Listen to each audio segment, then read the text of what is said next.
अखाड़ा में आज सबसे पहले बात बांग्लादेश में हो रहे बवाल की। बांग्लादेश में दुर्गा पूजा पंडालों और मंदिरों पर हमला किया गया है, जिसमें अब तक 3 लोगों की मृत्यु हो चुकी है। यह बवाल तब शुरू हुआ जब सोशल मीडिया पर कुरान के अपमान करने की अफवाह फैलाई गई और इसी से जुड़ा एक फेसबुक पोस्ट वायरल हो गया। इसके बाद वहां मुस्लिम समुदाय के से जुड़े लोगों ने दुर्गा पंडालों में तोड़फोड़ शुरू कर दी। देखते ही देखते पूरे बांग्लादेश में भीड़ ने मंदिरों और पंडालों को निशाना बनाना शुरू कर दिया। इस दौरान 3 लोगों की मौत है। वहां से जो तस्वीरें सामने आई उसमें बड़ी संख्या में लोग सड़कों पर बवाल करते हुए और दुर्गा पूजा पंडालों पर हमला करते हुए नजर आए। एक तस्वीर में तो कुछ लोग मूर्तियों को नदी में फेंकते भी दिखाई दिए।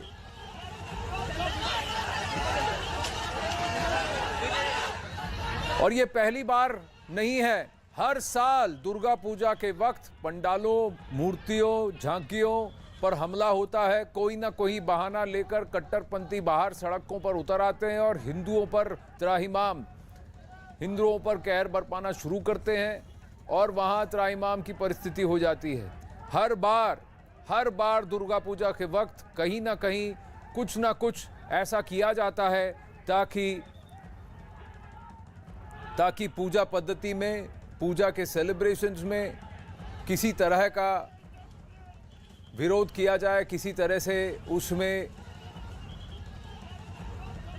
अड़चन डाली जाए। आशिका जुड़ रही हैं, ये तस्वीरें हैं और काफ़ी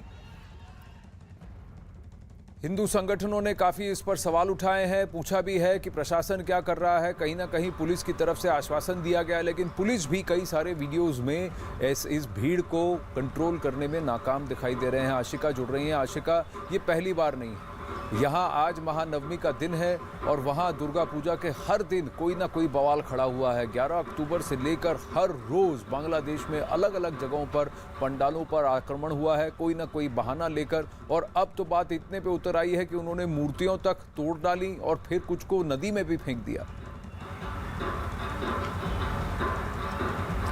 देखिए, बिल्कुल दुर्गा पूजा जब भी होती है कभी भी राजनीति से परे नहीं होते। इस बार भी कोलकाता की बात करें तो कई पूजा पंडाल ऐसे हैं जहां कोलकाता में राजनीति की झलक देखने को मिल रही है। और जहां तक बात अब ये हो रही है, तृणमूल कांग्रेस जो है वो खास तौर पर बीएसएफ को जो कार्य क्षेत्र है बढ़ाया गया है, उसको लेकर के आपत्ति जता रही है। उनका कहना है कि law and order state situation है और बिना स्टेट से बात किए इतना बड़ा निर्णय नहीं लेना चाहिए था। लेकिन आशिका, ये जो बांग्लादेश में हुआ है उसको संज्ञान में लेकर क्या ममता बनर्जी कुछ बोली है?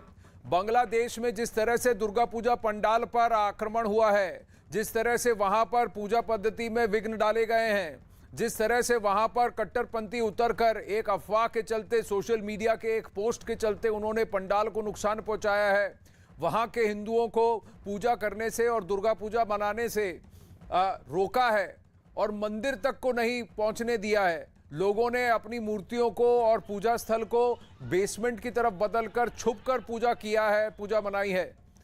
सप्तमी, अष्टमी, षष्ठी, सप्तमी, अष्टमी और आज नवमी के दिन भी बांग्लादेश में इस तरह की तस्वीरें आ रही हैं। क्या इस पर कोई भी प्रतिक्रिया आई है वहां? देखिए, बंगाल की बात करें, ममता बनर्जी या फिर उनके कोई भी नेता, इसको लेकर के किसी की भी प्रतिक्रिया बाहर नहीं आई है। हालांकि बांग्लादेश की क्या बात करें, सरस्वती पूजा के दौरान मैं आपको याद दिला दूं, यहाँ से भी कई तस्वीरें सामने आई थी जहाँ मूर्तियों को तोड़ा गया था, पंडालों को तोड़ा गया था।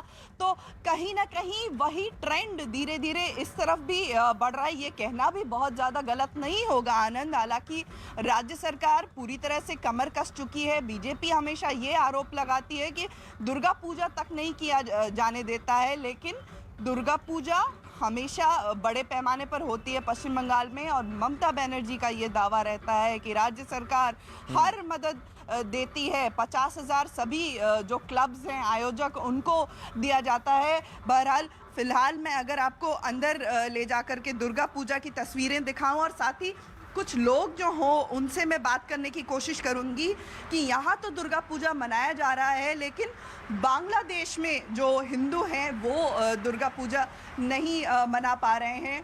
मैं यहाँ पर जो लोग हैं उनसे बात करने की कोशिश करूंगी। आप अगर एक बार यहाँ पर आए, मैं एक सवाल है मेरा। देखिए, बांग्लादेश में भी दुर्गा पूजा हो रही है, लेकिन वहाँ पर पूजा नहीं किया जाने दे रहे हैं लोग। वहाँ पर पंडाल तोड़े जा रहे हैं, मूर्तियों को तोड़ा जा रहा है। क्या कहेंगे इस पर? हालांकि आप यहाँ पर पूजा कर रही हैं, पर बांग्लादेश में ये तस्वीर अलग है।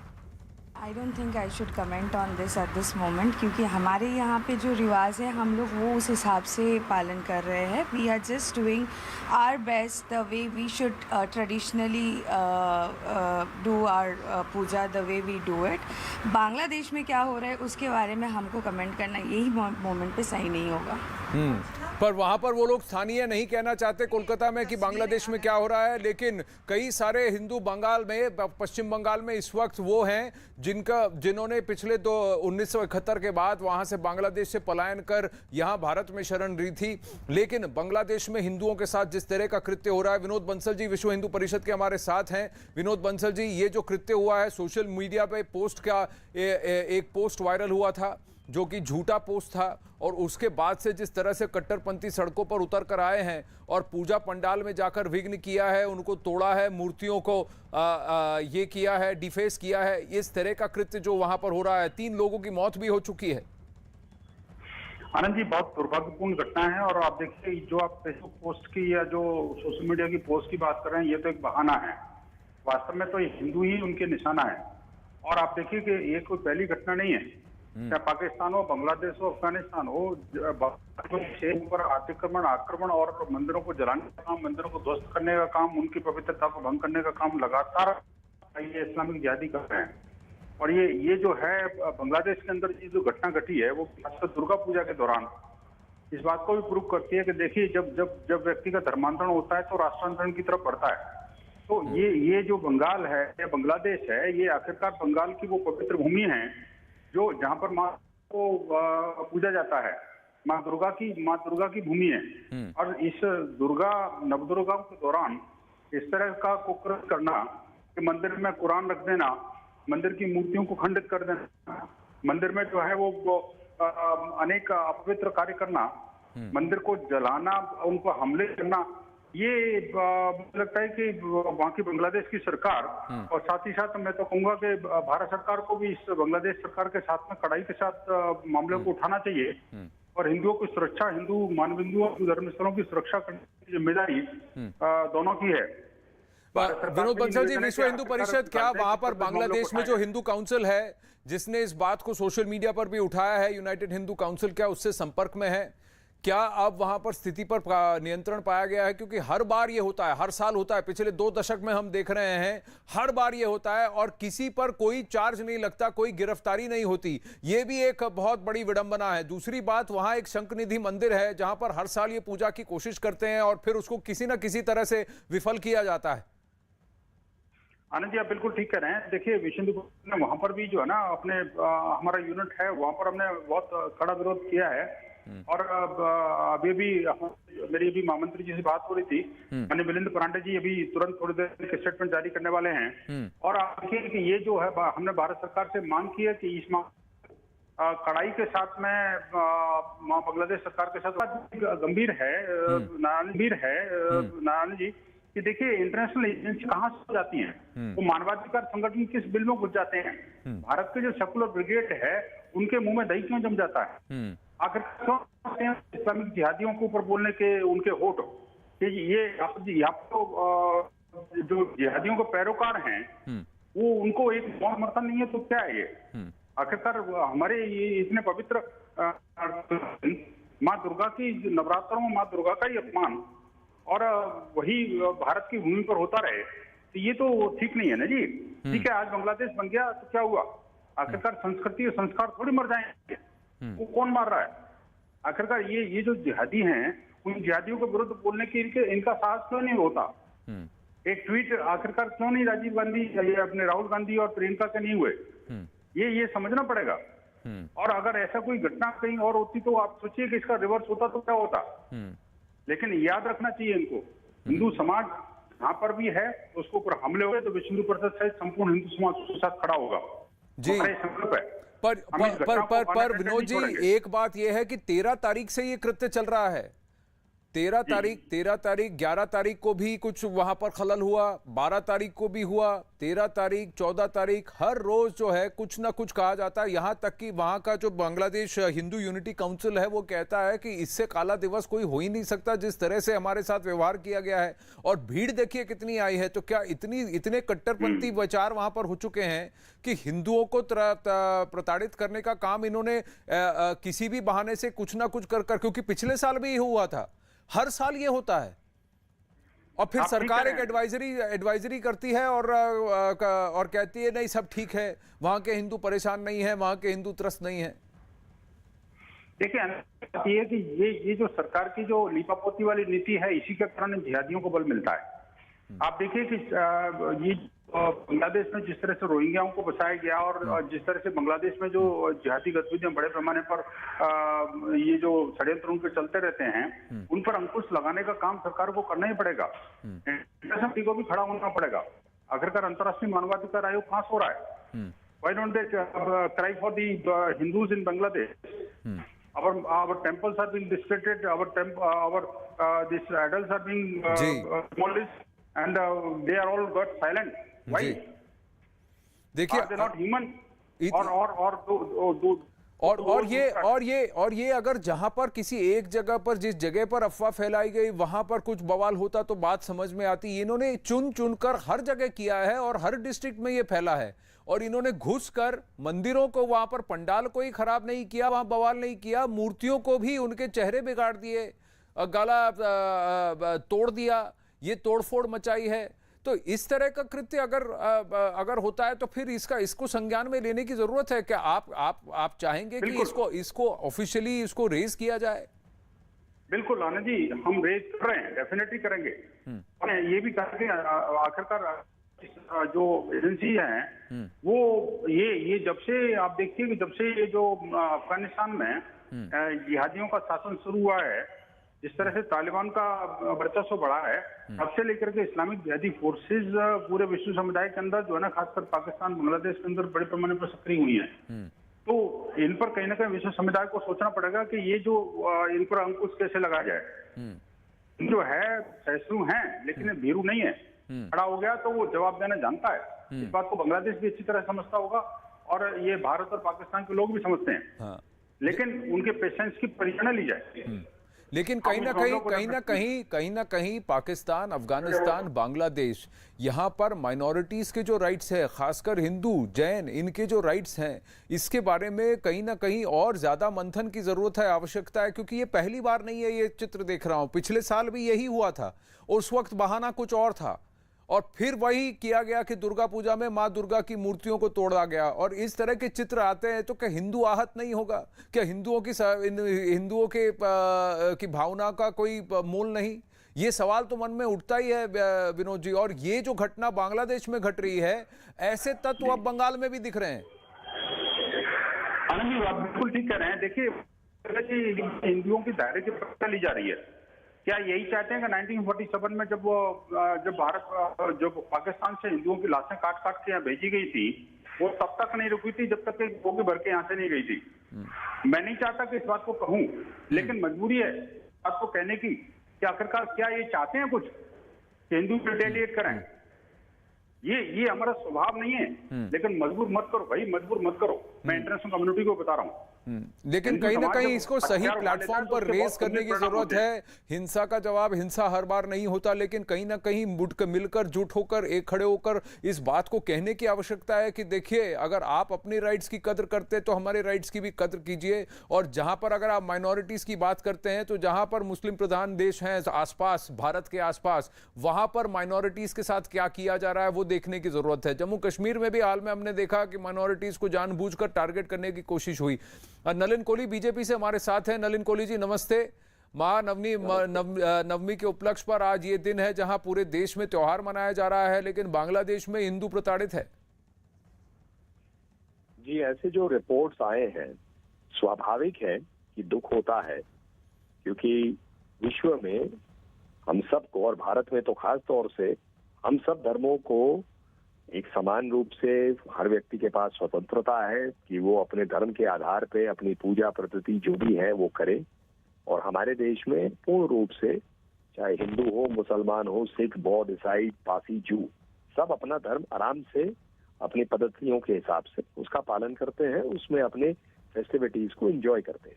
ये जो सूचना आ रही है बांग्लादेश से, जहां पर एक टारगेट हुआ है दुर्गा पूजा इस पवित्र समय पर, और देखिए बंगाल पहले एक था 1947 से पहले।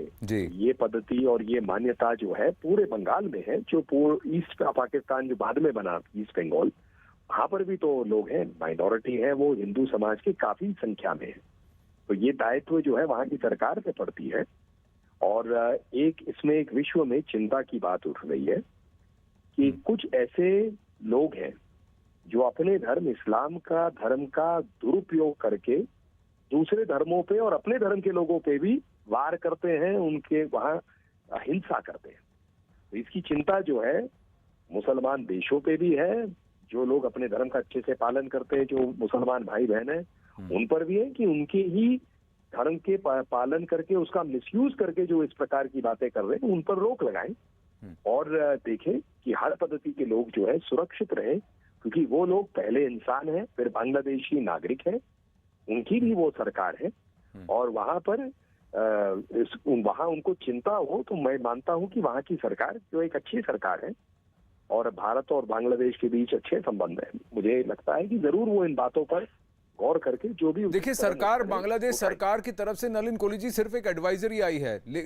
कंसर्न की बात यह है कि चिंता की बात यह है कि देखिए भीड़ कैसी आई है और जिस वायलेंस के साथ इन्होंने जो कृत्य किया है, मूर्तियों को डिफेस करने का काम किया है, सीता मैया की मूर्ति है उसके साथ बेअदबी की है, वहां पर आप देखिए दुर्गा मैया की मूर्ति है उस प्रतिमा के साथ बेअदबी की है, हर जगह हर पंडाल में, और ये ढाका में हो रहा है, कहीं पुलिस का नामो निशान नहीं किसी भी विजुअल में। बिल्कुल, इसलिए मैं मानता हूं कि वहां की सरकार का दायित्व है और हम आशा भी करेंगे कि वहां की सरकार जो है जो भी उचित कदम उसे उठाना चाहिए, क्योंकि ये ना केवल एक धर्म की बात है, ये साथ ही साथ बांग्लादेशी नागरिकों के अधिकारों की बात है, क्योंकि वहां की संविधान में भी उनको अधिकार मिले हुए हैं। क्या ऐसा थोड़ी ना है। क्या भारत सरकार इसको संज्ञान में लेगी नलिन जी, और क्या इसको उठाया जाएगा बांग्लादेश के साथ? क्योंकि हिंदू हित की बात जो है, अगर सीएए लाया गया तो वो हिंदू हित के लिए लाया गया, सीएए लाया गया तो फिर आसपास के देशों में जो बंटवारे की वजह से जो वहां पर माइनॉरिटीज प्रताड़ित हैं उनके लिए लाया गया। कहीं ना कहीं दायित्व जो है हिंदू संरक्षण का वो भारत पर आता है, भारत की सरकार पर भी आता है। ये आपने अच्छा प्रश्न पूछा आनंद। जो अब जाकर सिटीजन अमेंडमेंट एक्ट जो आया था सीएए, जो बिल बना बाद में, अब उससे बड़ा स्पष्ट हो जाता है ये ना केवल एक दायित्व है जो 1947 में विभाजन के कारण जो भारत लोग नहीं आ पाए और जो वहां अब माइनॉरिटीज हो गए। पाकिस्तान में देखिए माइनॉरिटी 10% से कहां तक आ गए और आज भी उनकी क्या दुर्दशा है। अब ये जो आगे सारे बातें आते हैं उनसे ये लगता है कि वो व्यक्ति यदि भारत आना चाहे तो अपने अधिकार कर सकते हैं इस कानून के। और जो लोग इसका राजनीतिक रूप से विरोध कर रहे थे, कह रहे थे कि भाई आपने इसमें मुसलमानों को क्यों नहीं इंक्लूड किया, वो उस बात को भूल रहे हैं कि उस समय जो विभाजन धर्म के आधार पे हुआ तो मुसलमानों के लिए देश अलग से बन गया था और भारत में वही मुसलमान रहे जो वहां पाकिस्तान में इस्लाम के आधार पे देश में नहीं जाना चाहते थे। पर कहीं ना कहीं कानून बनाने के साथ साथ हिंदू हित की बात अगर भारत सरकार जोर से नहीं करेगी और पुरजोर इसकी मजम्मत नहीं करेगी इस घटना की, तो फिर कहीं ना कहीं ये सवाल भी पूछा जाएगा कि आप चुप क्यों रहे। नलिन कोहली जी, विनोद बंसल जी, हमसे बात करने के लिए धन्यवाद। अब इस घटना को लेकर बांग्लादेश के एक हिंदू संगठन की तरफ से भी ट्वीट आया है जिसमें बांग्लादेश के प्रधानमंत्री से अपील की गई है कि अगर बांग्लादेश के मुसलमान नहीं चाहेंगे तो हिंदू पूजा नहीं करेंगे, लेकिन हिंदुओं को तो बचा लीजिए, हमले अभी भी जारी हैं, कृपया सेना भेजिए, हम पूजा मंडपों में बांग्लादेश की सेना के जवानों की तैनाती चाहते हैं। ये गुहार भी लगाई गई है। अखाड़ा में लेंगे एक छोटा सा ब्रेक, बने रहिए।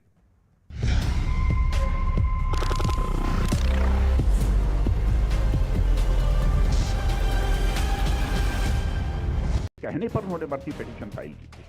राजनाथ के दावे के बाद ओवैसी ने सावरकर पर बापू की हत्या में शामिल होने का आरोप मढ़ दिया। Justice Kapoor commission of inquiry ने अपनी रिपोर्ट में कहा कि सावरकर महात्मा गांधी की हत्या में कॉम्प्लिसिट है कॉन्स्पिरेसी का हिस्सा है। ओवैसी के आरोप पर आरएसएस के विचारक राकेश सिन्हा ने उन्हें बंटवारे की मानसिकता वाला करार दिया। तो ओवैसी मुस्लिम लीग की उस मानसिकता से आज भी ग्रस्त हैं, जिस मानसिकता के आधार पर देश का विभाजन हुआ। महाराष्ट्र में बारिश की वजह से किसानों को हुए नुकसान के बाद सरकार ने 10,000 करोड़ रुपए की राहत राशि का ऐलान कर दिया।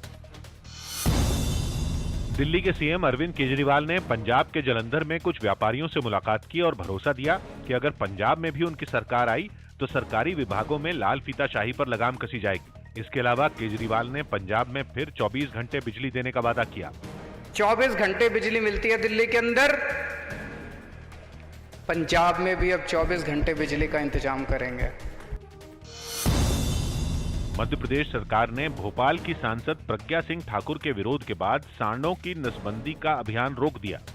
माननीय शिवराज जी से बात की, मुझे विश्वास है कि वो रोक देंगे इस चीज को। यूपी के लखीमपुर खीरी हिंसा मामले में राहुल गांधी के नेतृत्व में कांग्रेस के एक दल ने राष्ट्रपति रामनाथ कोविंद से मुलाकात की और केंद्रीय गृह राज्य मंत्री को मंत्रिमंडल से बर्खास्त करने की मांग की। जब तक ये व्यक्ति मंत्री है तब तक न्याय नहीं मिल सकता है। इस मंत्री को हटा देना चाहिए और सुप्रीम कोर्ट के 2 सिटिंग जजेस की इंक्वायरी होनी चाहिए। बीजेपी ने कांग्रेस के इस रुख को यूपी चुनावों की वजह से उठाया गया सियासी कदम बताया। किसान आंदोलन की बैसाखी से उत्तर प्रदेश के विधानसभा चुनाव में प्रियंका वाड्रा या राहुल उस बैतरणी को पार करना चाहते तो काठ की हांडी बार बार नहीं चढ़ेगी। यूपी के कौशाम्बी में कुछ लोगों को मुफ्त में बांटे गए बल्ब में एक डिवाइस मिला जिसमें सिम कार्ड लगा हुआ था। ये मामला सामने आने के बाद खुफिया विभाग की टीम भी जांच में जुट गई। अमेरिका में मेम्फिस शहर के एक डाकघर में हुई गोलीबारी में 3 लोगों की मौत हो गई। बताया जा रहा है कि वहां के एक कर्मचारी ने अपने 2 साथी कर्मचारियों पर यह गोली चलाई थी। मरने वाले 3 लोगों में ये आरोपी कर्मचारी भी शामिल है। गुजरात सरकार ने सभी प्रतियोगी परीक्षाओं के लिए आयु सीमा 1 साल बढ़ा दी। कोरोना संकट में टली परीक्षाओं की वजह से यह फैसला लिया गया। अब सामान्य वर्ग के प्रतियोगी 36 साल की उम्र तक परीक्षा दे सकेंगे।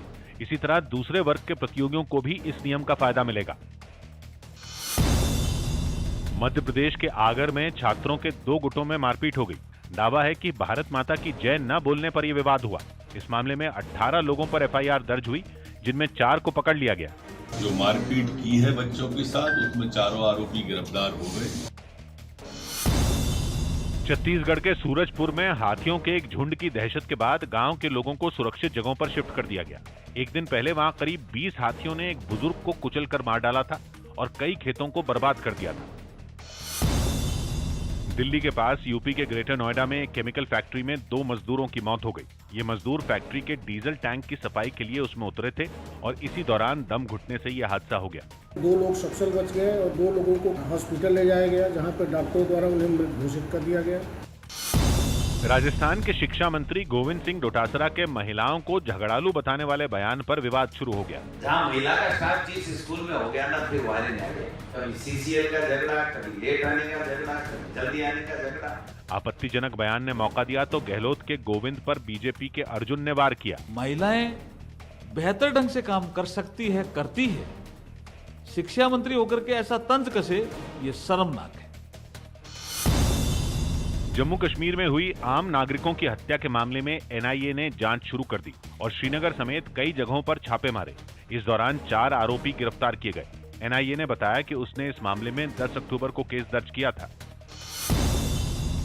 राहुल गांधी ने दिल्ली में कांग्रेस मुख्यालय में एक फोटो प्रदर्शनी का उद्घाटन किया, जिसमें 1971 युद्ध की सेना के शौर्य से जुड़ी तस्वीरों को दिखाया गया। इस दौरान प्रियंका गांधी भी वहां मौजूद रहीं। दिल्ली के पास यूपी के नोएडा सेक्टर 39 में पुलिस और बदमाशों के बीच एक मुठभेड़ हुई, जिसके बाद 3 बदमाश गिरफ्तार कर लिए गए। इन लोगों ने पुलिस की टीम पर अटैक किया, जवाबी कार्रवाई हुई। इसमें से तीनों में से 2 घायल हुए हैं। एथलीट हिमा दास की कोरोना रिपोर्ट पॉजिटिव आई, हालांकि उनकी तबीयत ठीक है। हिमा कुछ दिन पहले दी ट्रेनिंग शुरू करने के लिए गुवाहाटी से पटियाला स्पोर्ट्स सेंटर पहुंची थी। गृह मंत्री अमित शाह 30 अक्टूबर को उत्तराखंड के दौरे पर जाएंगे, जहां वो विधानसभा चुनाव अभियान की शुरुआत करेंगे। एनसीबी ने क्रूज ड्रग्स केस में घिरे फिल्म निर्माता इम्तियाज खत्री को फिर पूछताछ के लिए समन्स भेजे। उन्हें सुबह 11 बजे पेश होने के लिए कहा गया। जम्मू कश्मीर के उपराज्यपाल मनोज सिन्हा जम्मू पहुंचे, जहां उन्होंने कश्मीर में आतंकी हमले में मारे गए टीचर दीपक चांद के परिवार वालों से मुलाकात की और उन्हें जल्द कार्रवाई का भरोसा दिया।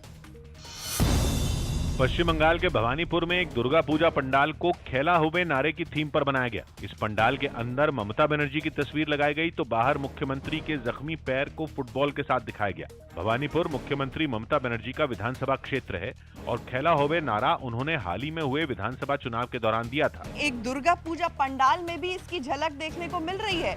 ये थीम इस पंडाल का बनाया गया है। इस बार कई दुर्गा पंडालों में राजनीति से जुड़े मुद्दों की झलक देखने को मिली। वहीं बीजेपी ने खेला होबे नारे के जरिए टीएमसी पर निशाना साधा।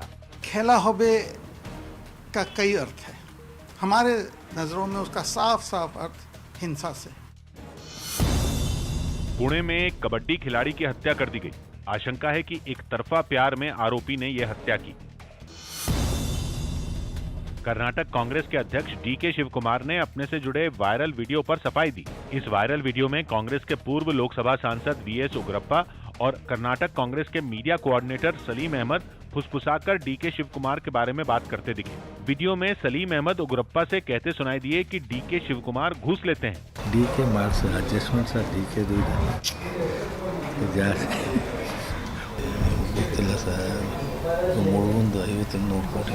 बीजेपी नेता अमित मालवीय ने भी ये वीडियो शेयर किया और लिखा कि दोनों नेता इस बात पर चर्चा कर रहे हैं कि डीके शिवकुमार कैसे रिश्वत लेते हैं।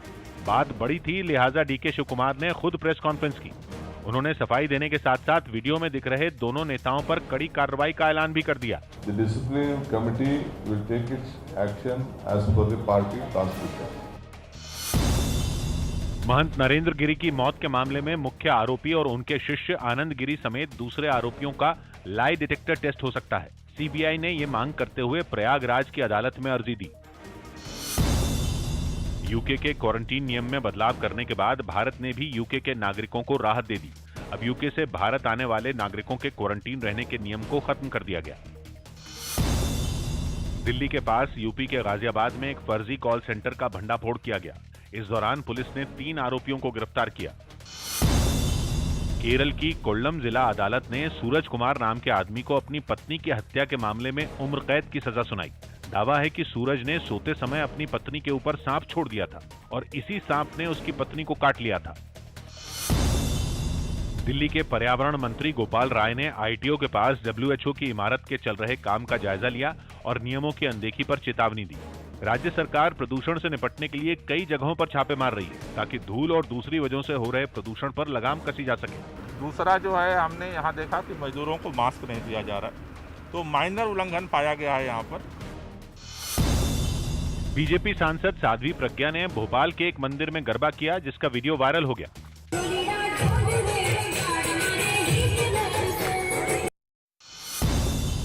खबर है कि 18 या 19 अक्टूबर तक देश में कोरोना वैक्सीन की 100 करोड़ डोज लगाने का आंकड़ा पूरा हो जाएगा।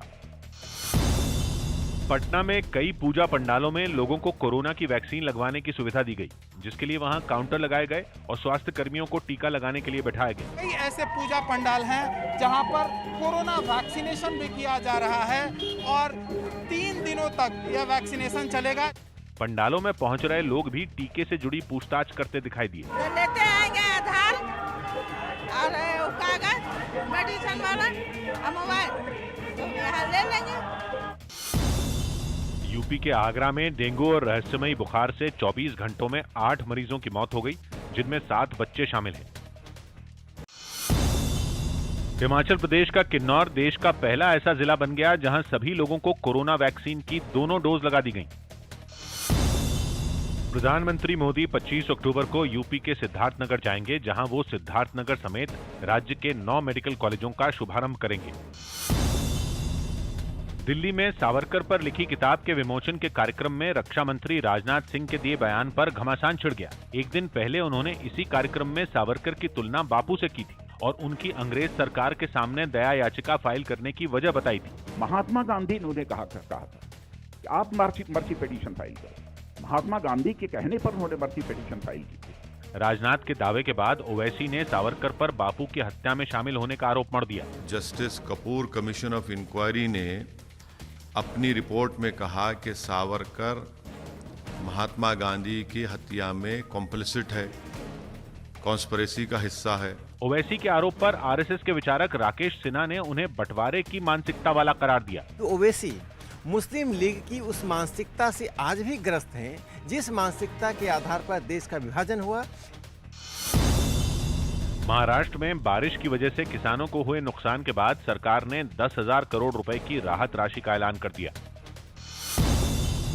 दिल्ली के सीएम अरविंद केजरीवाल ने पंजाब के जलंधर में कुछ व्यापारियों से मुलाकात की और भरोसा दिया कि अगर पंजाब में भी उनकी सरकार आई तो सरकारी विभागों में लाल फीताशाही पर लगाम कसी जाएगी। इसके अलावा केजरीवाल ने पंजाब में फिर 24 घंटे बिजली देने का वादा किया। 24 घंटे बिजली मिलती है दिल्ली के अंदर, पंजाब में भी अब 24 घंटे बिजली का इंतजाम करेंगे। मध्य प्रदेश सरकार ने भोपाल की सांसद प्रज्ञा सिंह ठाकुर के विरोध के बाद सांडों की नसबंदी का अभियान रोक दिया। माननीय शिवराज जी से बात की, मुझे विश्वास है कि वो रोक देंगे इस चीज को। यूपी के लखीमपुर खीरी हिंसा मामले में राहुल गांधी के नेतृत्व में कांग्रेस के एक दल ने राष्ट्रपति रामनाथ कोविंद से मुलाकात की और केंद्रीय गृह राज्य मंत्री को मंत्रिमंडल से बर्खास्त करने की मांग की। जब तक ये व्यक्ति मंत्री है तब तक न्याय नहीं मिल सकता है। इस मंत्री को हटा देना चाहिए और सुप्रीम कोर्ट के 2 सिटिंग जजेस की इंक्वायरी होनी चाहिए। बीजेपी ने कांग्रेस के इस रुख को यूपी चुनावों की वजह से उठाया गया सियासी कदम बताया। किसान आंदोलन की बैसाखी से उत्तर प्रदेश के विधानसभा चुनाव में प्रियंका वाड्रा या राहुल उस बैतरणी को पार करना चाहते तो काठ की हांडी बार बार नहीं चढ़ेगी। यूपी के कौशाम्बी में कुछ लोगों को मुफ्त में बांटे गए बल्ब में एक डिवाइस मिला जिसमें सिम कार्ड लगा हुआ था। ये मामला सामने आने के बाद खुफिया विभाग की टीम भी जांच में जुट गई। अमेरिका में मेम्फिस शहर के एक डाकघर में हुई गोलीबारी में 3 लोगों की मौत हो गई। बताया जा रहा है कि वहां के एक कर्मचारी ने अपने 2 साथी कर्मचारियों पर यह गोली चलाई थी। मरने वाले 3 लोगों में यह आरोपी कर्मचारी भी शामिल है। गुजरात सरकार ने सभी प्रतियोगी परीक्षाओं के लिए आयु सीमा 1 साल बढ़ा दी। कोरोना संकट में टली परीक्षाओं की वजह से यह फैसला लिया गया। अब सामान्य वर्ग के प्रतियोगी 36 साल की उम्र तक परीक्षा दे सकेंगे। इसी तरह दूसरे वर्ग के प्रतियोगियों को भी इस नियम का फायदा मिलेगा। मध्य प्रदेश के आगर में छात्रों के 2 गुटों में मारपीट हो गई। दावा है कि भारत माता की जय न बोलने पर यह विवाद हुआ। इस मामले में 18 जो सालों से किसी की हिम्मत नहीं थी करने की, मोदी जी के नेतृत्व में, मोदी जी के निर्देशों पर पर्रिकर जी ने हमारी तीनों सेनाओं को 1 रैंक 1 पेंशन का तोहफा देने का काम किया। और सीमा के जवान जो अपने जीवन के सबसे अच्छे साल -43 डिग्री से लेकर +43 डिग्री तक की सीमाओं पर बिता देते हैं, उनके त्याग, तपस्या और बलिदान को एक प्रकार से पर्रिकर जी ने, मोदी जी ने एक्नॉलेज करने का काम किया। और आज देश के सीमा के रखवाले पूरी तरह आश्वस्त है कि मेरे परिवार की चिंता भारत सरकार कर रही है। 1 रैंक 1 पेंशन के लिए मोदी जी और पर्रिकर जी को युगों तक भारत याद करेगा। दूसरा बड़ा फैसला मोदी जी के नेतृत्व में ही, पर्रिकर जी के समय में ही लिया गया। कई सालों से हमारी सीमाओं को लांघकर आक्रांता यहां आते थे, अलग अलग प्रकार की घटनाएं करते थे, उग्रवाद फैलाते थे और दिल्ली के दरबार से एक निवेदन के अलावा कुछ नहीं।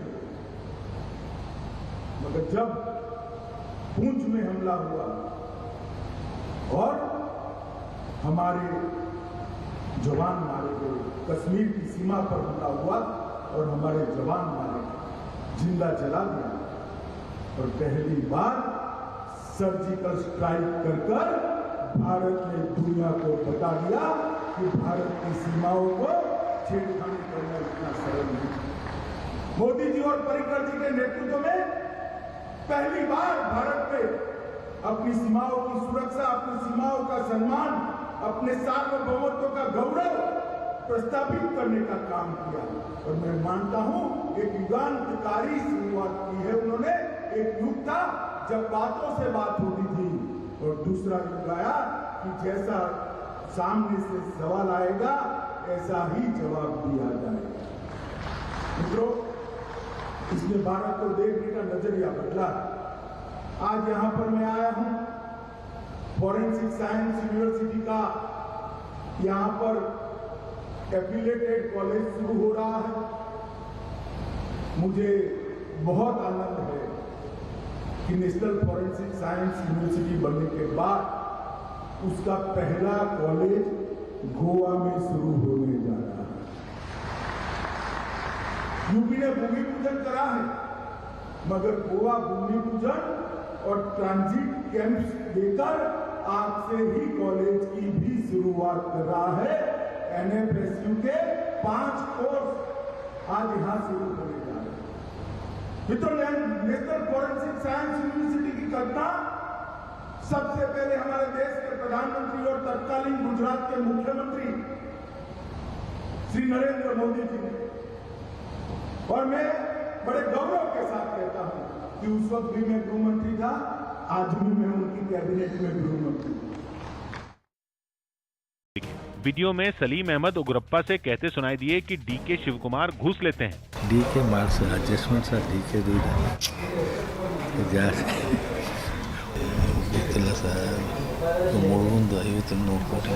बीजेपी नेता अमित मालवीय ने भी ये वीडियो शेयर किया और लिखा कि दोनों नेता इस बात पर चर्चा कर रहे हैं कि डीके शिवकुमार कैसे रिश्वत लेते हैं। बात बड़ी थी, लिहाजा डीके शिवकुमार ने खुद प्रेस कॉन्फ्रेंस की। उन्होंने सफाई देने के साथ साथ वीडियो में दिख रहे दोनों नेताओं पर कड़ी कार्रवाई का ऐलान भी कर दिया। The discipline committee will take its action as per the party constitution. महंत नरेंद्र गिरी की मौत के मामले में मुख्य आरोपी और उनके शिष्य आनंद गिरी समेत दूसरे आरोपियों का लाई डिटेक्टर टेस्ट हो सकता है। सीबीआई ने ये मांग करते हुए प्रयागराज की अदालत में अर्जी दी। यूके के क्वारंटीन नियम में बदलाव करने के बाद भारत ने भी यूके के नागरिकों को राहत दे दी। अब यूके से भारत आने वाले नागरिकों के क्वारंटीन रहने के नियम को खत्म कर दिया गया। दिल्ली के पास यूपी के गाजियाबाद में एक फर्जी कॉल सेंटर का भंडाफोड़ किया गया। इस दौरान पुलिस ने 3 आरोपियों को गिरफ्तार किया। केरल की कोल्लम जिला अदालत ने सूरज कुमार नाम के आदमी को अपनी पत्नी की हत्या के मामले में उम्र कैद की सजा सुनाई। दावा है कि सूरज ने सोते समय अपनी पत्नी के ऊपर सांप छोड़ दिया था और इसी सांप ने उसकी पत्नी को काट लिया था। दिल्ली के पर्यावरण मंत्री गोपाल राय ने आईटीओ के पास डब्ल्यूएचओ की इमारत के चल रहे काम का जायजा लिया और नियमों की अनदेखी पर चेतावनी दी। राज्य सरकार प्रदूषण से निपटने के लिए कई जगहों पर छापे मार रही है ताकि धूल और दूसरी वजहों से हो रहे प्रदूषण पर लगाम कसी जा सके। दूसरा जो है, हमने यहाँ देखा कि मजदूरों को मास्क नहीं दिया जा रहा, तो माइनर उल्लंघन पाया गया है यहाँ पर। बीजेपी सांसद साध्वी प्रज्ञा ने भोपाल के एक मंदिर में गरबा किया, जिसका वीडियो वायरल हो गया।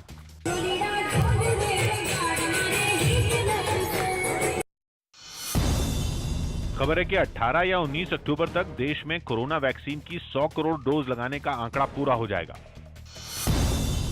पटना में कई पूजा पंडालों में लोगों को कोरोना की वैक्सीन लगवाने की सुविधा दी गई, जिसके लिए वहां काउंटर लगाए गए और स्वास्थ्य कर्मियों को टीका लगाने के लिए बैठाया गया। कई ऐसे पूजा पंडाल हैं जहां पर कोरोना वैक्सीनेशन भी किया जा रहा है और 3 दिनों तक यह वैक्सीनेशन चलेगा। पंडालों में पहुंच रहे लोग भी टीके से जुड़ी पूछताछ करते दिखाई दिए। लेते आएंगे आधार और कागज, मेडिसिन वाला और मोबाइल, तो यहाँ ले लेंगे। यूपी के आगरा में डेंगू और रहस्यमयी बुखार से 24 घंटों में 8 मरीजों की मौत हो गई, जिनमें 7 बच्चे शामिल हैं। हिमाचल प्रदेश का किन्नौर देश का पहला ऐसा जिला बन गया जहां सभी लोगों को कोरोना वैक्सीन की दोनों डोज लगा दी गई। प्रधानमंत्री मोदी 25 अक्टूबर को यूपी के सिद्धार्थनगर जाएंगे, जहां वो सिद्धार्थनगर समेत राज्य के 9 मेडिकल कॉलेजों का शुभारंभ करेंगे। दिल्ली में सावरकर पर लिखी किताब के विमोचन के कार्यक्रम में रक्षा मंत्री राजनाथ सिंह के दिए बयान पर घमासान छिड़ गया। एक दिन पहले उन्होंने इसी कार्यक्रम में सावरकर की तुलना बापू से की थी और उनकी अंग्रेज सरकार के सामने दया याचिका फाइल करने की वजह बताई थी। महात्मा गांधी ने कहा था कि आप मर्सी पिटीशन फाइल करो। महात्मा गांधी के कहने पर उन्होंने मर्सी पिटीशन फाइल की थी। राजनाथ के दावे के बाद ओवैसी ने सावरकर पर बापू की हत्या में शामिल होने का आरोप मढ़ दिया। Justice Kapoor commission of inquiry ने अपनी रिपोर्ट में कहा कि सावरकर महात्मा गांधी की हत्या में कॉम्प्लिसिट है, कॉन्स्पिरेसी का हिस्सा है। ओवैसी के आरोप पर आरएसएस के विचारक राकेश सिन्हा ने उन्हें बंटवारे की मानसिकता वाला करार दिया। तो ओवैसी मुस्लिम लीग की उस मानसिकता से आज भी ग्रस्त हैं जिस मानसिकता के आधार पर देश का विभाजन हुआ। महाराष्ट्र में बारिश की वजह से किसानों को हुए नुकसान के बाद सरकार ने 10,000 करोड़ रुपए की राहत राशि का ऐलान कर दिया। दिल्ली के सीएम अरविंद केजरीवाल ने पंजाब के जलंधर में कुछ व्यापारियों से मुलाकात की और भरोसा दिया कि अगर पंजाब में भी उनकी सरकार आई तो सरकारी विभागों में लाल फीताशाही पर लगाम कसी जाएगी। इसके अलावा केजरीवाल ने पंजाब में फिर 24 घंटे बिजली देने का वादा किया। 24 घंटे बिजली मिलती है दिल्ली के अंदर, पंजाब में भी अब 24 घंटे बिजली का इंतजाम करेंगे। मध्य प्रदेश सरकार ने भोपाल की सांसद प्रज्ञा सिंह ठाकुर के विरोध के बाद सांडों की नसबंदी का अभियान रोक दिया। माननीय शिवराज जी से बात की, मुझे विश्वास है कि वो रोक देंगे इस चीज को। यूपी के लखीमपुर खीरी हिंसा मामले में राहुल गांधी के नेतृत्व में कांग्रेस के एक दल ने राष्ट्रपति रामनाथ कोविंद से मुलाकात की और केंद्रीय गृह राज्य मंत्री को मंत्रिमंडल से बर्खास्त करने की मांग की। जब तक ये व्यक्ति मंत्री है तब तक न्याय नहीं मिल सकता है। इस मंत्री को हटा देना चाहिए और सुप्रीम कोर्ट के 2 सिटिंग जजेस की इंक्वायरी होनी चाहिए। बीजेपी ने कांग्रेस के इस रुख को यूपी चुनावों की वजह से उठाया गया सियासी कदम बताया। किसान आंदोलन की बैसाखी से उत्तर प्रदेश के विधानसभा चुनाव में प्रियंका वाड्रा या राहुल उस बैतरणी को पार करना चाहते तो काठ की हांडी बार बार नहीं चढ़ेगी। यूपी के कौशाम्बी में कुछ लोगों को मुफ्त में बांटे गए बल्ब में एक डिवाइस मिला जिसमें सिम कार्ड लगा हुआ था। ये मामला सामने आने के बाद खुफिया विभाग की टीम भी जांच में जुट गई। अमेरिका में मेम्फिस शहर के एक डाकघर में हुई गोलीबारी में 3 लोगों की मौत हो गई। बताया जा रहा है कि वहां के एक कर्मचारी ने अपने 2 साथी कर्मचारियों पर यह गोली चलाई थी। मरने वाले 3 लोगों में ये आरोपी कर्मचारी भी शामिल है। गुजरात सरकार ने सभी प्रतियोगी परीक्षाओं के लिए आयु सीमा 1 साल बढ़ा दी। कोरोना संकट में टली परीक्षाओं की वजह से यह फैसला लिया गया। अब सामान्य वर्ग के प्रतियोगी 36 साल की उम्र तक परीक्षा दे सकेंगे। इसी तरह दूसरे वर्ग के प्रतियोगियों को भी इस नियम का फायदा मिलेगा। मध्य प्रदेश के आगर में छात्रों के 2 गुटों में मारपीट हो गई। दावा है कि भारत माता की जय न बोलने पर यह विवाद हुआ। इस मामले में 18 लोगों पर एफआईआर दर्ज हुई, जिनमें 4 को पकड़ लिया गया। जो मारपीट की है बच्चों के साथ, उसमें 4 आरोपी गिरफ्तार हो गए। छत्तीसगढ़ के सूरजपुर में हाथियों के एक झुंड की दहशत के बाद गांव के लोगों को सुरक्षित जगहों पर शिफ्ट कर दिया गया। एक दिन पहले वहां करीब 20 हाथियों ने एक बुजुर्ग को कुचलकर मार डाला था और कई खेतों को बर्बाद कर दिया था।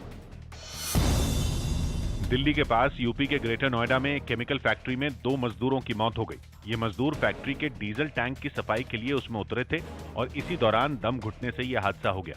2 लोग सकुशल बच गए और 2 लोगों को हॉस्पिटल ले जाया गया, जहां पर डॉक्टरों द्वारा उन्हें मृत घोषित कर दिया गया।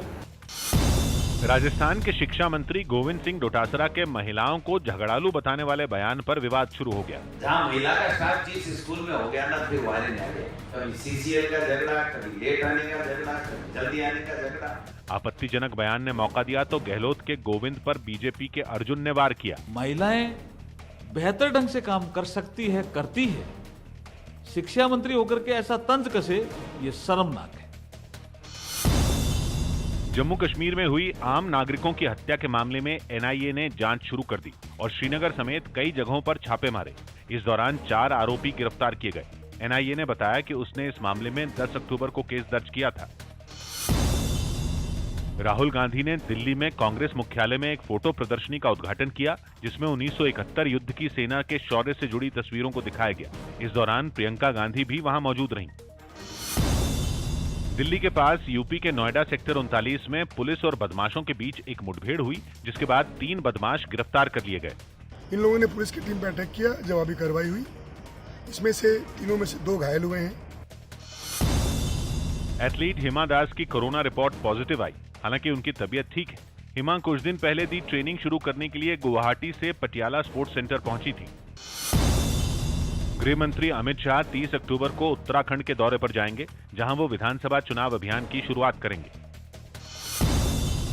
एनसीबी ने क्रूज ड्रग्स केस में घिरे फिल्म निर्माता इम्तियाज खत्री को फिर पूछताछ के लिए समन्स भेजे। उन्हें सुबह 11 बजे पेश होने के लिए कहा गया। जम्मू कश्मीर के उपराज्यपाल मनोज सिन्हा जम्मू पहुंचे, जहां उन्होंने कश्मीर में आतंकी हमले में मारे गए टीचर दीपक चांद के परिवार वालों से मुलाकात की और उन्हें जल्द कार्रवाई का भरोसा दिया।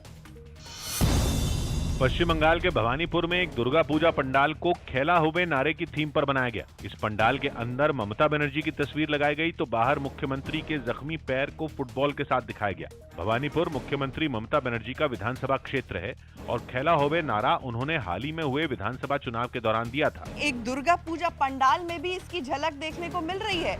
ये थीम इस पंडाल का बनाया गया है। इस बार कई दुर्गा पंडालों में राजनीति से जुड़े मुद्दों की झलक देखने को मिली। वहीं बीजेपी ने खेला होबे नारे के जरिए टीएमसी पर निशाना साधा। खेला होबे का कई अर्थ है, हमारे नजरों में उसका साफ साफ अर्थ हिंसा से। पुणे में एक कबड्डी खिलाड़ी की हत्या कर दी गई। आशंका है कि एक तरफा प्यार में आरोपी ने यह हत्या की। कर्नाटक कांग्रेस के अध्यक्ष डीके शिवकुमार ने अपने से जुड़े वायरल वीडियो पर सफाई दी। इस वायरल वीडियो में कांग्रेस के पूर्व लोकसभा सांसद वीएस उग्रप्पा और कर्नाटक कांग्रेस के मीडिया कोऑर्डिनेटर सलीम अहमद फुसफुसाकर डीके शिवकुमार के बारे में बात करते दिखे। वीडियो में सलीम अहमद उग्रप्पा से कहते सुनाई दिए कि डीके शिवकुमार घूस लेते हैं। डीके मार्क्स अड्जस्टमेंट्स डीके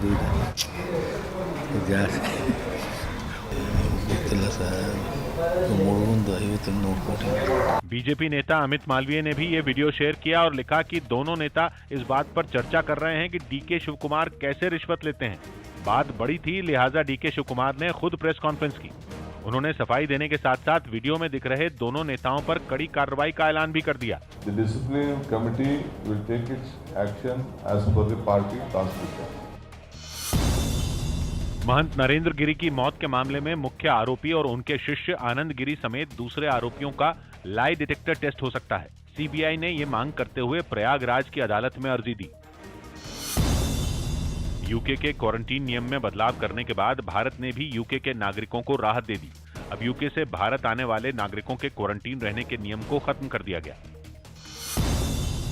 दिल्ली के पास यूपी के गाजियाबाद में एक फर्जी कॉल सेंटर का भंडाफोड़ किया गया। इस दौरान पुलिस ने 3 आरोपियों को गिरफ्तार किया। केरल की कोल्लम जिला अदालत ने सूरज कुमार नाम के आदमी को अपनी पत्नी की हत्या के मामले में उम्र कैद की सजा सुनाई। दावा है कि सूरज ने सोते समय अपनी पत्नी के ऊपर सांप छोड़ दिया था और इसी सांप ने उसकी पत्नी को काट लिया था। दिल्ली के पर्यावरण मंत्री गोपाल राय ने आईटीओ के पास WHO की इमारत के चल रहे काम का जायजा लिया और नियमों की अनदेखी पर चेतावनी दी। राज्य सरकार प्रदूषण से निपटने के लिए कई जगहों पर छापे मार रही है ताकि धूल और दूसरी वजहों से हो रहे प्रदूषण पर लगाम कसी जा सके। दूसरा जो है, हमने यहाँ देखा कि मजदूरों को मास्क नहीं दिया जा रहा है, तो माइनर उल्लंघन पाया गया है यहाँ पर। बीजेपी सांसद साध्वी प्रज्ञा ने भोपाल के एक मंदिर में गरबा किया, जिसका वीडियो वायरल हो गया।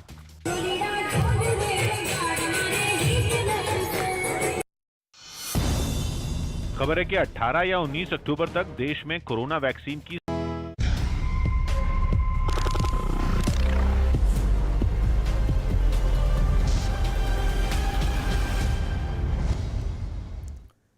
अखाड़ा में इस वक्त बड़ी खबर आ रही है मुंबई से। मुंबई के सेशंस कोर्ट में क्रूज ड्रग्स मामले में एक बार फिर से शाहरुख खान के बेटे आर्यन की जमानत पर सुनवाई शुरू हो चुकी है। न्यूज 18 के आशीष सिंह की खबर है कि एनसीबी की ओर से पेश हुए सरकारी वकील ने आर्यन को जमानत दिए जाने से कड़ा विरोध किया है।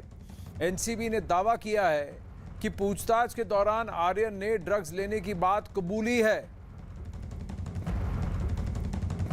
विवेक गुप्ता मुंबई से इस वक्त लाइव जुड़ रहे हैं हमारे साथ।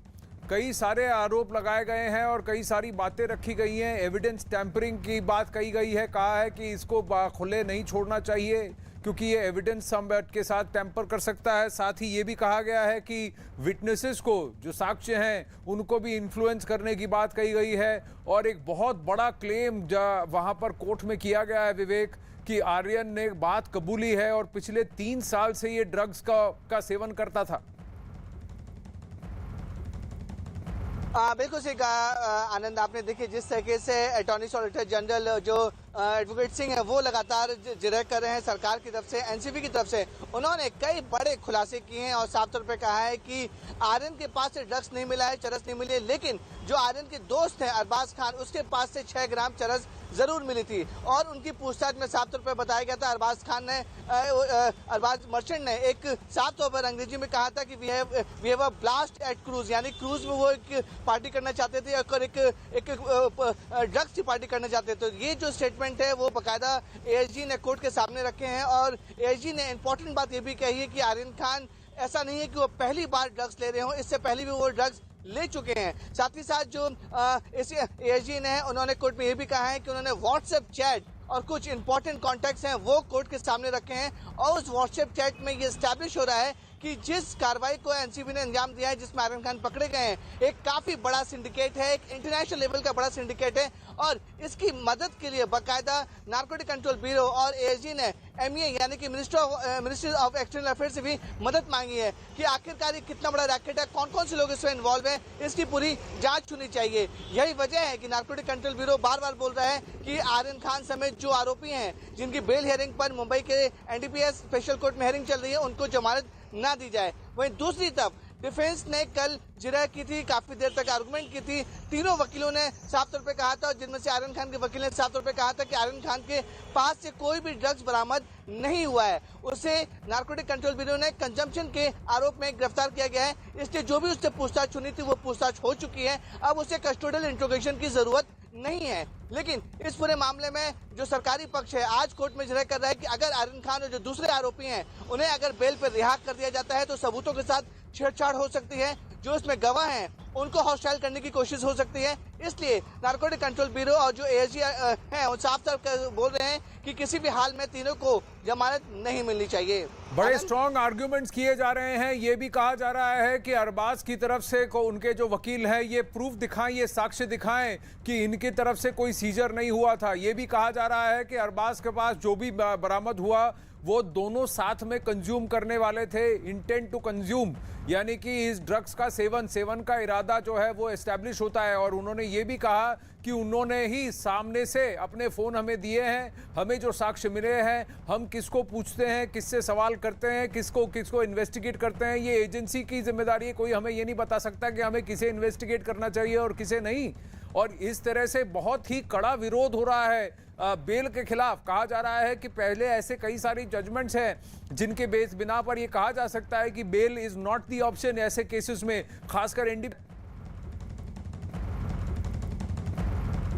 बिल्कुल से आनंद, आपने देखिए एनडीपीएस की कई धाराओं के तहत पूरे मामले को दर्ज किया गया है और इस पर नारकोटिक कंट्रोल ब्यूरो साफ तौर पर उन्होंने कहा है कि और कोर्ट में ये ऑफिशियल स्टेटमेंट है एएसजी का कि ये जो सिंडिकेट है, जो ग्रुप है वो काफी बड़ा है, वो नेशनल लेवल पे नहीं बल्कि इंटरनेशनल लेवल पर ये ड्रग्स की जो डील है वो करता है, ट्रैफिकिंग करता है, ऐसा आरोप एएसजी का कोर्ट में साफ तौर पे कहा है कि इसलिए वो बाकायदा मिनिस्टर ऑफ एक्सटर्नल अफेयर्स की मदद भी मांग रहे हैं। और एएसजी ने बाकायदा साफ तौर पे कहा है कि कोर्ट में उन्होंने कुछ व्हाट्सएप चैट सामने रखे हैं जिसपे ये साबित होता है कि अरबाज मर्चेंट और आर्यन खान एक दूसरे के टच में थे, एक दूसरे के व्हाट्सएप टच में थे। लेकिन सुनिए, वहीं दूसरी तरफ जो आरोपी के वकील है उनका साफ तौर पे कहना है कि अरबाज मर्चेंट और जो आर्यन खान है वो एक दूसरे को जानते नहीं थे, एक दूसरे को पहचानते नहीं थे। लेकिन नारकोटिक कंट्रोल ब्यूरो ने साफ तौर पर कोर्ट में एक बड़ा खुलासा किया है। उन्होंने साफ तौर पर कहा है कि अरबाज मर्चेंट है, उन्होंने नारकोटिक कंट्रोल ब्यूरो के अधिकारी की पूछताछ में बताया था कि उसके बाद ड्रग्स मिले हैं और उस ड्रग्स का सेवन वो जो 2 अक्टूबर को कॉर्डिला क्रूज शिप में पार्टी होने वाली थी उसका इस्तेमाल करने वाला था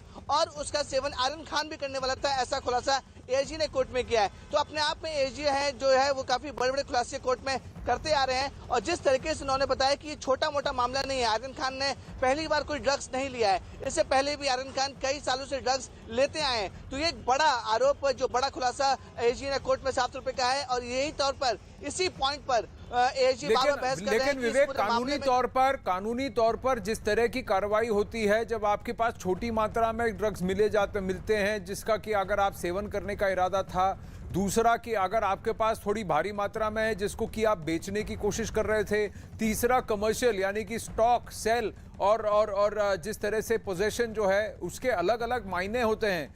यहाँ पर एनसीबी की तरफ से क्या आरोप लग रहा है? क्या आर्यन खान ये कहने की कोशिश कर रहे हैं कि Aryan Khan regular drugs consume करते थे या आर्यन खान किसी ऐसे नेटवर्क से जुड़े हैं जो कि ड्रग्स के सेवन के साथ साथ ड्रग्स की बिक्री में भी उनका रोल है? देखिए आनंद, इस पूरे मामले में जो नारकोटिक कंट्रोल ब्यूरो के अधिकारी उनका साफ तौर पे कहा है कि आर्यन को कंजम्पशन के आरोप में गिरफ्तार किया गया है। आज आर्यन के पास से कोई भी ड्रग्स नहीं मिला है, इसलिए उन्हें पोजीशन के आरोप में गिरफ्तार नहीं किया गया, बल्कि कंजम्पशन के आरोप में गिरफ्तार किया गया है। लेकिन जो आर्यन खान के जो कथित तौर पर नारकोटिक कंट्रोल ब्यूरो दावा करे कि जो उनके दोस्त है अरबाज मर्चेंट, उसे पोजीशन के आरोप में गिरफ्तार किया गया है, क्योंकि एनडीपीएस एक्ट के तहत अलग अलग धाराएं होती है, कंजम्पशन की अलग धाराएं होती है, पोजीशन की अलग धाराएं होती हैं, तो उन धाराओं के तहत इनको गिरफ्तार किया गया है। लेकिन आर्यन खान की तरफ से कोई ड्रग्स नहीं मिला है। लेकिन जो अरबाज मर्चेंट है, जो आर्यन खान के साथ उस पार्टी में जाने की कोशिश कर रहे थे, अरबाज मर्चेंट के पास से 6 ग्राम चरस मिला है। और जो सबसे बड़ा सबूत है कि व्हाट्सएप चैट, यानी कि इस पार्टी से पहले जो भी बातचीत हो रही थी आर्यन खान और अरबाज मर्चेंट, मुनमुन धमेचा, ये जो बाकी के आरोपियों से जो व्हाट्सएप चैट में खुलासा हो रहा था, उसको लेकर एएसजी और जो नारकोटिक कंट्रोल ब्यूरो के जो सरकारी वकील हैं, उन्होंने कहा है कि जो सिंडिकेट है, ये जो रैकेट है, वो काफी बड़ा है। ये नेशनल लेवल पे नहीं बल्कि इंटरनेशनल लेवल पे इसकी डीलिंग होती है, ट्रैफिकिंग होती है। यही वजह है आनंद की अब एएसजी ने कोर्ट में साफ तौर पे कहा है कि इस पूरे मामले में एमईए यानी मिनिस्टर ऑफ एक्सटर्नल अफेयर्स की मदद लेनी चाहिए और इस बात का खुलासा होगा कि ये जो रैकेट है वो कितना बड़ा है। अगर ये आरोपी जमानत पे बाहर हो जाते हैं तो हो सकता है कि सबूतों के साथ छेड़छाड़ कर सके या फिर जो गवाह हैं उन्हें हॉस्टाइल करने की कोशिश करें। इसलिए बार बार नारकोटिक कंट्रोल ब्यूरो बोल रही है कि इन सभी आरोपियों को जमानत पर रिहा नहीं की जाए। लेकिन कहीं ना कहीं ये भी काउंटर आर्ग्यूमेंट रखा जा रहा है, क्या ये दलील बार बार रखी गई लेकिन अलग अलग लेवल पर। किला कोर्ट में तो मेंटेनेबिलिटी पर ही ये बात आकर रुक गई थी, तो उसके बाद की बात हुई नहीं, इसीलिए मामला सेशंस कोर्ट में दर्ज है विवेक। लेकिन सवाल ये है कि क्या intent to consume is equal to consumption, कि आपका इरादा था ड्रग्स का सेवन करने का, तो क्या वो सेवन की बराबरी करता है? क्योंकि आर्यन खान को जब हिरासत में लिया गया तब उनके पास ड्रग्स बरामद नहीं हुए, उनके शरीर में या उनके बदन में, उनके सिस्टम में ड्रग्स नहीं था, वो नशे में नहीं थे। तो फिर अगर ये कि उनका इरादा सेवन करने का था, क्या ये इतने ग्राउंड्स हैं कि इनको फिर से हिरासत में रखा जाए? ये भी सवाल उठता है।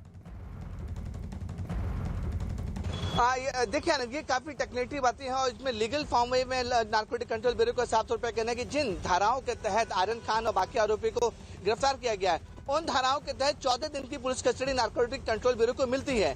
उस 14 दिन में से 7 दिन की police custody already narcotic control bureau ले चुकी है, उसमें कस्टोडियल इंट्रोगेशन हो चुका है। और नारकोटिक कंट्रोल ब्यूरो साफ तौर पे बोल रहा है कि जिस तरीके से पेडलर की गिरफ्तारी हो रही है, फॉरेनर नेशनल की गिरफ्तारी हो रही है और धीरे धीरे जो लगातार रेड हो रही है और इस पूरे मामले में अब तक 20 लोगों को गिरफ्तार किया चुका है, इस पर नारकोटिक कंट्रोल ब्यूरो का साफ तौर पर कहना है कि उनके पास 7 दिन की कस्टडी अभी भी बची है। अगर कस्टोडियल इंट्रोगेशन की जरूरत होती है तो नारकोटिक कंट्रोल ब्यूरो कोर्ट में पुलिस कस्टडी या कस्टोडियल इंट्रोगेशन की एप्लीकेशन मूव कर सकती है। लेकिन फिलहाल टेक्निकल तौर पे देखा जाए और लीगल वे में देखा जाए कि जो आर्यन खान, मुनमुन धमेचा और अरबाज मर्चेंट है वो जुडिशियल कस्टडी में है। जो भी आरोपी जुडिशियल कस्टडी में जाता है तो वकील उनकी जो है वो बेल अप्लाई कर सकती है। उसी के तहत तीनों आरोपी को वकील बेल अप्लाई कर रहे हैं। लेकिन सबसे बड़ा इसमें सवाल खड़ा है, जो सेक्शंस लगाए गए हैं वो कोई हल्के सेक्शंस नहीं लगाए हैं। हालांकि आर्यन खान के पास से कोई ड्रग्स नहीं मिला है, उन्हें सिर्फ कंजम्पशन के आरोप में गिरफ्तार किया गया है। लेकिन उनके जो दोस्त है अरबाज मर्चेंट, उससे पोजीशन के आरोप में गिरफ्तार किया गया है। सबसे अहम बात नारकोटिक कंट्रोल ब्यूरो इस पूरे मामले में कह रही है कि व्हाट्सएप चैट से ये खुलासा हो रहा है कि आर्यन खान ने पहली बार ड्रग्स लिया है, उससे पहली बार ड्रग्स लिया करते थे। व्हाट्सएप चैट से खुलासा हो रहा है कि जो सिंडिकेट है वो काफी बड़ा है, जिसमें इंटरनेशनल लेवल के तार जुड़े हुए हैं। और यही वजह है कि जब नारकोटिक कंट्रोल ब्यूरो के अधिकारियों ने एक नाइजीरियन मुल्क के ड्रग पैडलर को गिरफ्तार किया था, उसके स्टेटमेंट में भी अरबाज मर्चेंट का नाम आया है। तो कहीं ना कहीं ये नारकोटिक कंट्रोल ब्यूरो ये एस्टैब्लिश कर रही है कि ये जो रैकेट है, जो गैंग पकड़ा गया है, वो कोई छोटा मोटा गैंग नहीं है। वो गैंग नेशनल से लेकर इंटरनेशनल लेवल तक की ड्रग के कारोबार में इन्वॉल्व है। यही वजह है कि व्हाट्सएप चैट कोर्ट के सामने पेश किए गए हैं और यही वजह है कि अब एएसजी ने साफ तौर पर कोर्ट में कहा है कि इतना बड़ा सिंडिकेट है कि इसमें अब वो लोग एमईए यानी कि मिनिस्टर ऑफ एक्सटर्नल अफेयर्स की मदद मांग रहे हैं। आनंद, इसमें सबसे बड़ी बात विवेक ये है, और इससे पहले कि हम अखाड़ा को समाप्त करें लेकिन इसी खबर पर बने रहेंगे, ये सबसे बड़ी बात ये है कि अगर मुख्य आरोपी जो है, मेन यहाँ पर बात जिसकी हो रही है वो अरबाज मर्चेंट है, तो आर्यन खान और अरबाज मर्चेंट अभी जुडिशियल कस्टडी में है और जुडिशियल कस्टडी की भी एक अवधि होती है। और जैसे ही आरोपियों को जुडिशियल कस्टडी में भेजा जाता है तो फिर वो बेल के लायक होते हैं और उनको बेल भी दिया जाता है। लेकिन एनडीपीएस के तहत और जो सेक्शंस लगे हैं, क्या ये बेलेबल ऑफेंसेस हैं? और क्या ऐसे पहले केसेस हुए हैं जहां पर आरोपियों को बेल मिली है? क्योंकि एएसजी जो है वो खड़े होकर ये कह रहे हैं, एनसीबी की तरफ से जो अपनी जो पैरवी कर रहे हैं वो ये कह रहे हैं कि जजमेंट्स ऐसे पहले हैं जहां पर बेल डिनाई किया गया है।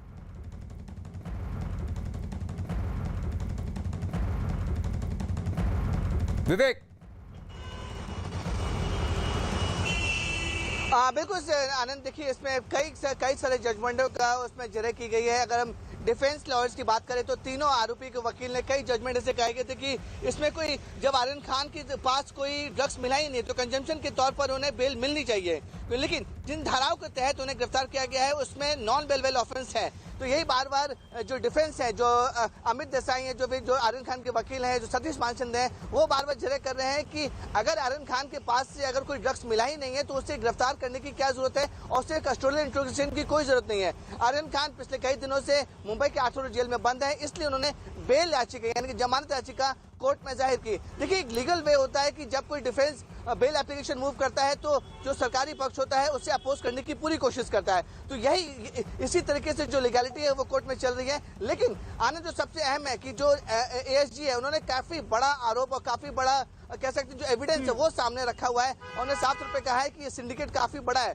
व्हाट्सएप चैट में क्या खुलासा हो रहे हैं उन्होंने अभी तक किसी के सामने ये पब्लिकली नहीं हुआ है। वो सिर्फ व्हाट्सएप चैट जो है वो नार्कोटिक कंट्रोल ब्यूरो के सीनियर ऑफिसर के पास है, वो व्हाट्सएप चैट अब उन्होंने कोर्ट के सामने रखे हैं। अब इस पे कोर्ट का अहम रोल ये होगा कि व्हाट्सएप चैट के आधार पर कोर्ट क्या डिसीजन लेता है। क्या कोर्ट व्हाट्सएप चैट को इतनी अहमियत देता है कि अगर हो सके आर्यन खान और अरबाज मर्चेंट को अगर बेल मिलती है तो वो लोग गवाहों के साथ छेड़छाड़ कर सकते हैं और गवाहों को हॉस्टाइल करने की कोशिश करते हैं। आर्यन खान के वकील इसी बात पर जोर दे रहे हैं कि आखिर गिरफ्तारी क्यों की गई है जब उन्होंने किसी तरह का ड्रग्स कंज्यूम नहीं किया था। इसके साथ ही आपको बता दें 2:45 बजे एक बार फिर से सुनवाई शुरू होगी आर्यन की जमानत पर। फिलहाल सुनवाई रुक चुकी है, 11 बजे का समय रखा गया था और उसके बाद जब सुनवाई शुरू हुई तो ऐसे में दोनों पक्षों की तरफ से लगातार दलीलें पेश की गई। लेकिन अब जानकारी मिल रही है कि सुनवाई अभी फिलहाल रुकी है। 2:45 बजे यानी कि 2:45 पर एक बार फिर से आर्यन की जमानत पर सुनवाई शुरू होगी। लगातार आर्यन खान की जमानत को लेकर मुश्किलें बढ़ती हुई नजर आ रही है। एनसीपी तमाम तरह के दावों के साथ ये जताने की कोशिश कर रही है कि अगर आर्यन खान को रिहा कर दिया जाता है तो फिर ऐसे में इस पूरे मामले की जांच प्रभावित हो सकती है, निष्पक्ष जांच नहीं हो सकती है और ऐसे में उन्हें रिमांड पर रहना बहुत जरूरी है। और ऐसे में उनकी जमानत याचिका का लगातार एनसीबी की तरफ से विरोध जताया जा रहा है। लेकिन दूसरी ही तरफ आर्यन खान के वकील ये तर्क देते हुए नजर आ रहे हैं कि जब उनके पास से किसी तरह का कोई ड्रग्स बरामद नहीं हुआ, किसी तरीके का ड्रग्स का सेवन नहीं किया, तो फिर ऐसे में गिरफ्तारी क्यों की गई है। विवेक का एक बार फिर से रुक कर लेते हैं। विवेक, क्या कुछ वजह की सुनवाई को एक बार फिर से टाल दिया गया है? 2:45 बजे के आसपास सुनवाई शुरू होगी। देखिए रितिका, ये सुनवाई जो है वो 12 बजे शुरू होनी थी, लेकिन एएसजी के कुछ मामले हाईकोर्ट में थे जिसकी वजह से ये डिले हुआ और एएसजी ने आज जो सरकारी पक्ष है, जो एनसीबी के पक्ष है, वो आज सामने रखने थे। जैसे ही एएसजी कोर्ट में पहुंचे उन्होंने साफ तौर पे जो पक्ष रखा है अपने वो काफी ज्यादा स्ट्रांग रखा है। उसमें साफ तौर पे कहा है कि आर्यन खान ने पहला जो स्ट्रांग पॉइंट कोर्ट के सामने रखा है कि आर्यन खान ने पहली बार ड्रग्स नहीं ली, वो पहली बार ड्रग्स लेने नहीं जा रहे थे, बल्कि आर्यन खान कई सालों से ड्रग्स ले रहे थे। ऐसा एएसजी ने बाकायदा एनडीपीएस के कोर्ट में कहा है। दूसरा इंपॉर्टेंट पॉइंट ये है कि एएसजी ने कहा है कि जो व्हाट्सएप चैट मिले हैं अरबाज मर्चेंट और बाकी को आरोपियों से, ये एस्टैब्लिश करते हैं कि ये जो नेटवर्क है वो काफी ज्यादा बड़ा है। ये नेशनल लेवल का नेटवर्क नहीं है बल्कि इंटरनेशनल लेवल का नेटवर्क है। तीसरा इंपॉर्टेंट पॉइंट उन्होंने रखा है कि ये नेटवर्क इतना बड़ा है कि अब इसमें एमईए यानी कि मिनिस्टर ऑफ एक्सटर्नल अफेयर की मदद लेने की जरूरत है। तो देखिए, जिस तरीके से एनसीबी अपना पक्ष कोर्ट में रख रही है वो काफी ज्यादा अहम है और एनसीबी इसलिए विरोध कर रही है क्योंकि एनसीबी ने साफ तौर पे कहा है कि अगर आरोपियों को जमानत पे बाहर छोड़ा जाता है तो हो सकता है कि ये सबूतों के साथ छेड़छाड़ कर सकते हैं, हो सकता है कि इस पूरे मामले से जुड़े गवाहों को हॉस्टाइल करने की कोशिश कर सकते हैं। इसलिए इस मामले से जुड़े जो 3 आरोपियों की बेल याचिका, जमानत याचिका पर सुनवाई हो रही है, इनमें से किसी को भी जमानत नहीं मिलनी चाहिए। लेकिन रितिका, दूसरी तरफ जो है वो आर्यन खान के वकील ने साफ तौर पर एक बड़ा पॉइंट उठाया। उन्हें साफ तौर पर कहा है कि जब आर्यन खान के पास से कोई ड्रग्स मिली ही नहीं है, उन्हें कंजम्पशन के आरोप में गिरफ्तार किया गया है, तो उन्हें पूछताछ क्या करनी है। उसी के तहत उन्होंने बार बार बोले कि आर्यन खान को जिस धाराओं के साथ गिरफ्तार किया गया है वो उसके तहत उन्हें तुरंत जमानत दे देनी चाहिए, क्योंकि आर्यन खान ने पहले ही 7 दिन तक custodial interrogation narcotic control bureau के अधिकारियों के सामने की है। नारकोटिक कंट्रोल ब्यूरो के अधिकारियों ने जो भी पूछताछ करनी थी आर्यन खान से वो 7 दिनों में पूछताछ कर चुके हैं। अब उन्हें जमानत पर रिहा कर देनी चाहिए। लेकिन जिस तरीके से एएसजी ने आज कोर्ट में अपना पक्ष रखा है जी, काफी स्ट्रांग पक्ष रखा है, और जो व्हाट्सएप चैट की जो बात कही जा रही है कि इंटरनेशनल रैकेट से जुड़े हुए हैं, उस पर लेके कोर्ट का डिसीजन लेता है, ये काफी अहम होगा। रितिका। बिल्कुल बिल्कुल, और इंटरनेशनल लेवल पर जांच बहुत जरूरी है, और ऐसे में किसी भी कीमत पर एनसीबी नहीं चाहती कि आर्यन खान को जमानत मिले। ठीक है विवेक, आप नजर बनाए रखिए, आपका रुख करते रहेंगे।